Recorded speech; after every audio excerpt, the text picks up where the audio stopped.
This week on Silver Screen, we make a delicious treat, crown a new Miss Silver Fox, and we take a look at the virtual enterprise. Good afternoon, Dutch Fork. Today's Friday, March 13th, and your Silver Screen report starts now.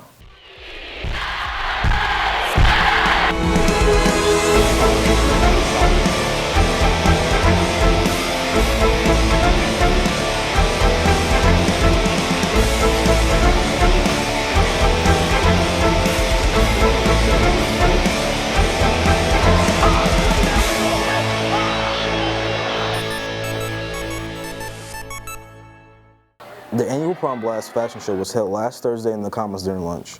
During the blast, student models showed off prom attire, and vendors from florists to hairstylists answered students' questions about prom-related services. Prom will be held April 11th from 7:30 to 11:30 at the Columbia Metropolitan Convention Center downtown. New royalty was crowned at Dutch Fork last weekend. Maddie Mason was there. The auditorium was turned into the Wild West last Saturday at the annual Miss Silver Fox pageant. We've been running this, I think this is the 4th year that my mom and I have been in charge of the Miss Silver Fox and Junior Miss Silver Fox pageant, and I think this one was the best one yet. I think it went really well this year. We had more girls than we've ever had, raised more money than we ever had, and crowned a new queen, so that's what it's all about. It does promote a lot of school spirit, and that's always important.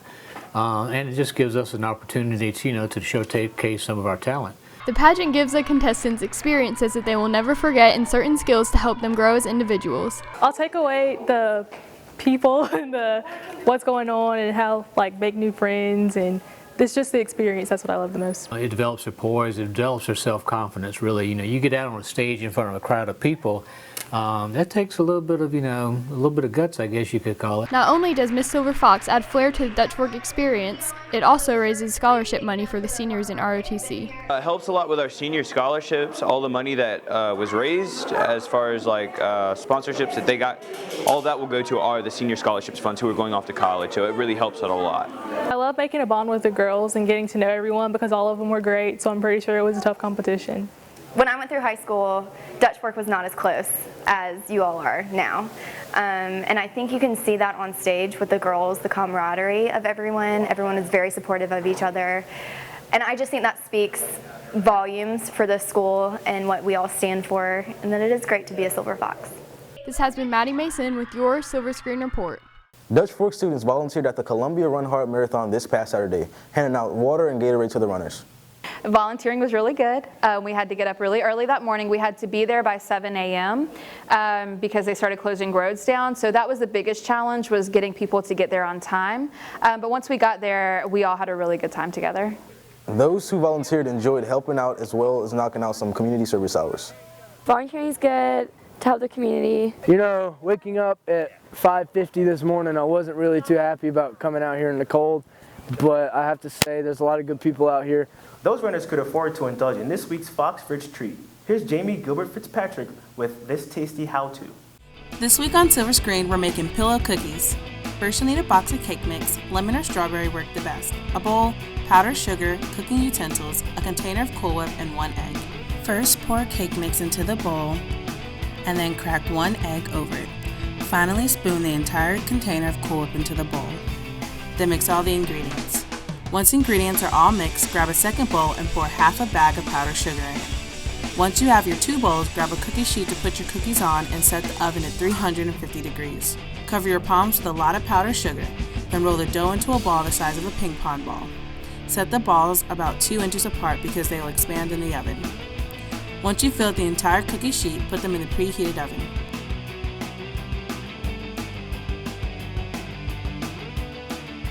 After 8 to 9 minutes, remove the cookies.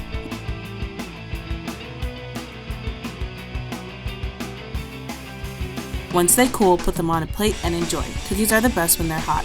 This has been Jamie Gilbert Fitzpatrick with your Silver Screen Report. There are a lot of really cool classes at Dutch Fork that I'm just not learning about. Really? Like what? Well, the virtual enterprise class is one example. There's so many cool experiences in it that you could fill out a whole story with them. Actually, we have. Here's Daniel Hudson with some more info on VE. Dozens of soft mouse clicks reverberate through room 111 as young entrepreneurs in training work to fine-tune their online business. Virtual Enterprise is a unique class because it gives students an opportunity to develop a business concept and then take it really from the starting place all the way to selling to other schools. The thing I like the most about Virtual Enterprise is the fact that we have real hands-on experience. Virtual Enterprises is a student-driven class that actually gives the experience of being in a real business. If you're passionate about marketing, about finance, or just about being an administrator in a business form, this is a really good class for you. This is going to give you that hands-on experience. I have gained self-confidence for one. We were able to go to a trade show in Myrtle Beach, and my job was I was the primary seller for this company. When we came together in September and August, we had a blank slate, and the students came together, worked together to develop that business concept, and they trade with other schools. So other schools who have the VE program, we all are in a network, and we have a program where we can log in and we can actually buy and sell to other schools. Often the class brings students together while they learn through operating their own business. The framework behind the Virtual Enterprise program is that the teacher is more of a facilitator as opposed to the lecturer, the person who's standing in front of the class and presenting lessons. It's more of a guide on the side approach, and so the students come in and they get a lot of choice.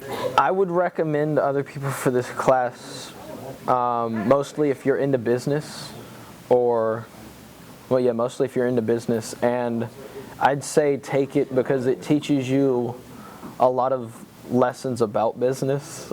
The best part about VE is being able to take what you've learned throughout the years and actually use it.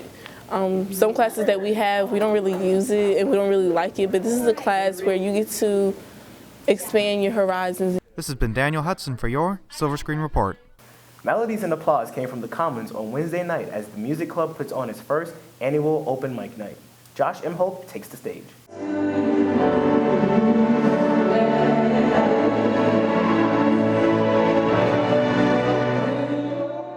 Dutch Fork students showcased their talent at Music Club's first open mic night on Wednesday. It went really well. There were a lot of great performances, and some of my friends were performing, and it was really great to watch them. I thought that after the first 10 minutes it started packing up and people were really getting into it, holding up their lights from their phone and swaying around and dancing, and I liked the student involvement. And I also saw some staff members, and that was exciting. I think it went really well. I've had several people come up to me and tell me they thoroughly enjoyed it. Open mic night gave a chance for musically talented students who aren't in chorus, orchestra, or band to perform.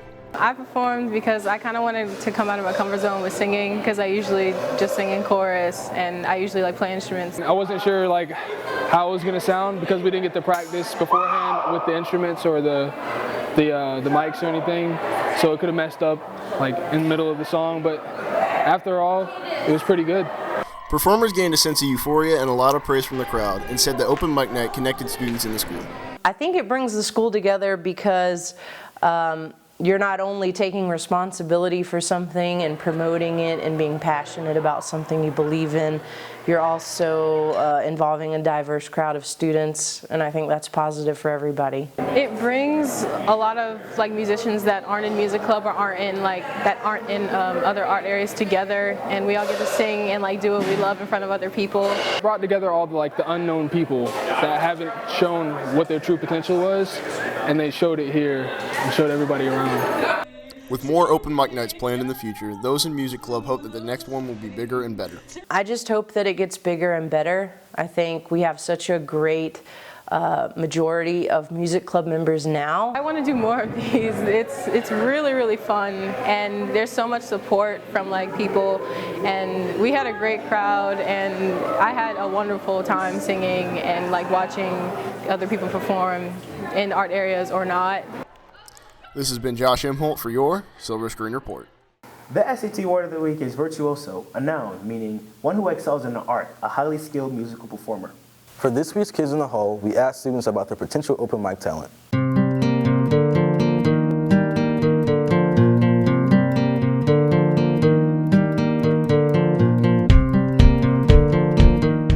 I'd probably rap my favorite song or something. I would sing, I guess. I think I would probably sing or either play guitar. Well, I don't really know how to play any instruments, but if I did know how to play an instrument, I'd probably try playing the banjo, because that's a really cool instrument. Wednesday, the track team held its first home track meet against Blythewood. Well, we're really looking to get the region meets, the region series started off on a good note. This is our first region meet today against Blythewood, and it's one of our chief competitors for the region championship. And we really expect a good meet, but we also expect to perform and to win. It's the first home win, and a lot of people are expected to do good. A lot of people see where they are right now, and so how we can progress and get better when region comes. Student Council has set up a banner in the Commons for students to send words of encouragement and support to Chapin lacrosse player Jack Enright, who sustained a severe injury during a game last week. The banner will be there until the end of fourth lunch today. We'll have a story next week with more information. Malik, did you know that the girls' varsity soccer season has started and the season record is 2-0 so far? No. Yeah, the girls played Chapin Monday night. Ariana Mount was there. The girls' varsity soccer team played Chapin Tuesday night with a final score of 4-3 Dutch Fork. I think Chapin is honestly some of our best competition this season, and it's really good to play against them because they kind of, teach us not to go into a game too confident. I thought my team did great, and we're going to keep it up the rest of the season. We started out kind of slow in the first half, but we really picked it up in the second half, and in overtime we were definitely killing it. We did way better than the other team. My team could keep it together and hold it down, and I felt like we could take it all the way to the end and win. After the regular 90-minute playing time and an additional 10 minutes in double overtime, the game remained tied at 0-0 and was sent into penalty kicks, which is nothing new to this team. Well, this is the third year I've gone into double overtime with Chapin, so it's always you're more excited during overtime. There's more fire. Can run more. So it's really an exciting feeling. Going into PKs, that was really good. We need that practice, and I think it's just really good to go up against really good competitors because they make us better as a team. With an undefeated season so far, Captain Mary Jordan sets goals for her team for the remainder of the season. I'm hoping to be able to get into the state finals and win my senior year, and I think that's what the whole team's hoping too. For the 8 seniors graduating from the team, this season is bittersweet. Since it's my last year playing high school ball, I'm going to play in college, so I know I really want to focus on perfecting my touch, moving off the ball some more, and definitely working on some fitness. We're so sad that we have to leave the Dutch Fork girls varsity soccer program. The girls' next home game is March 20th against Westwood at 7 p.m. for Breast Cancer Awareness Night.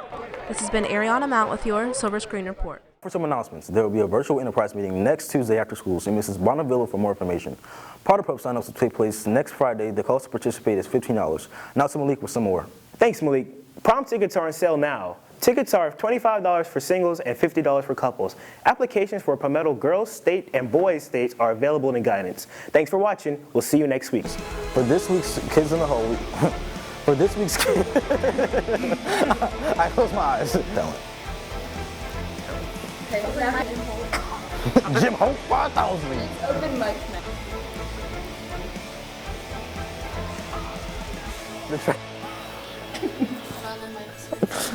All right.